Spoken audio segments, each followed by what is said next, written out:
Hi everyone, here's another edition of Book Scoop. Yeah. First we'll tell something that happens in the library. On the 19th of January at 1 p.m. we will have the third edition of Sweet 60. From 1 till 2 will be the crafts, the book talk, the baking, and then from 2 till 3 we'll have the elderly brothers making music.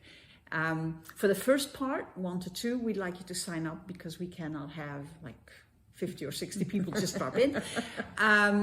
But for the music, anybody's welcome and you don't need to sign up. So. And you also don't have to be 60 for the music. No, anyone is welcome not. to come to the music Yes. portion. Yes. Yeah. Yeah. Yes, thank you. Yeah. Also in January, on Friday the 26th, we're excited that Homer Winterfest is going to happen again this year. And so Jacob Suva, who is a local illustrator and author, is going to come and do a workshop. So from 4 to 5, he's going to do a workshop with children in kindergarten through 6th grade. And from 5:30 to 6:30, he's going to do a workshop for adults and teens, 7th grade and up. And so we do want you to register for that. So you can email or call the library. But it should be a great time. He'll do some drawing. He'll talk about some of the books that he's illustrated and probably the one he's written. Yeah. Yes, and read some too. So that should be a lot of fun. And you'll be done in time to do the evening festivities. If there's going to be fireworks or the bonfire, you'll be done in time to go do all of that. So hopefully we'll see you at one of those 2 events. Oh yeah, or at both. Oh yeah, that would be fine too. All right, and we reread books. I read Before the Coffee Gets Cold by Toshikazu Kawaguchi. It's a book translated from the Japanese. It has a funny history. First it was a play. Then he wrote it into a book. And then the book took off and got translated in I don't know how many languages. So then he made it a play again, and now it's even going to be a movie. Oh my goodness. It's the first one in 4.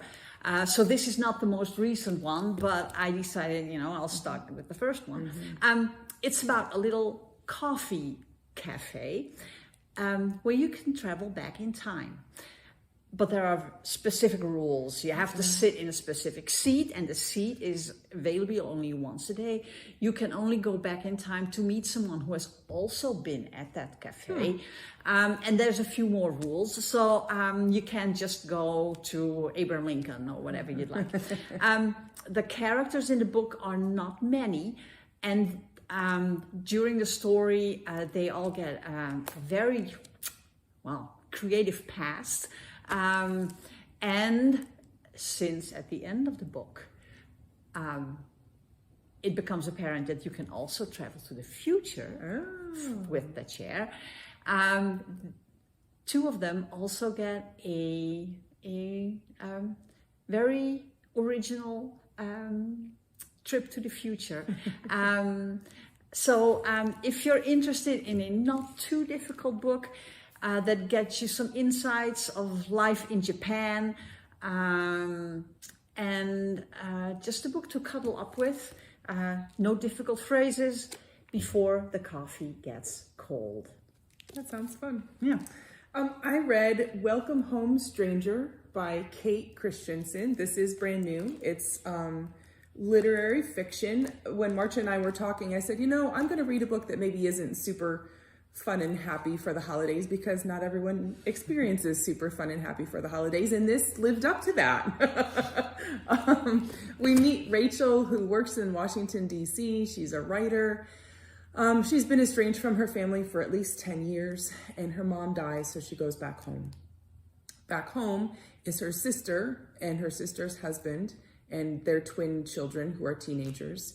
And right next door is her sister's best friend, who just recently married her old flame from high school through college, and anytime she went back home, they usually kind of hooked up. And now he's married to her sister's best friend. She didn't get along with her mom. There were lots of family issues.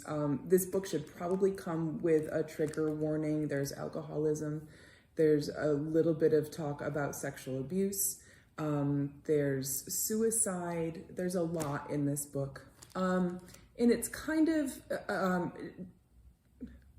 work is not going well either. So when she gets there, she has all of this going on.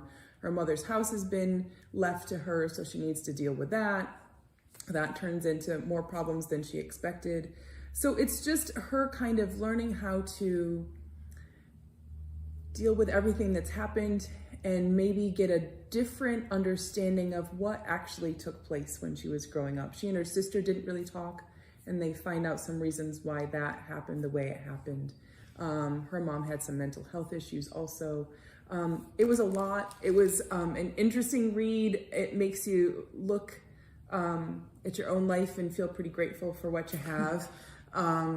But it was a good book. Welcome Home, Stranger by Kate Christensen. Wow. When you describe this, I sort of hope that not everything gets resolved, because that's not how life is. Right. It is very, you don't have to give it very away. lifelike. Okay. Yes. Very Okay. lifelike. Yeah. All right. Yeah. So that's what we have for this month. All right. Bye-bye. Bye.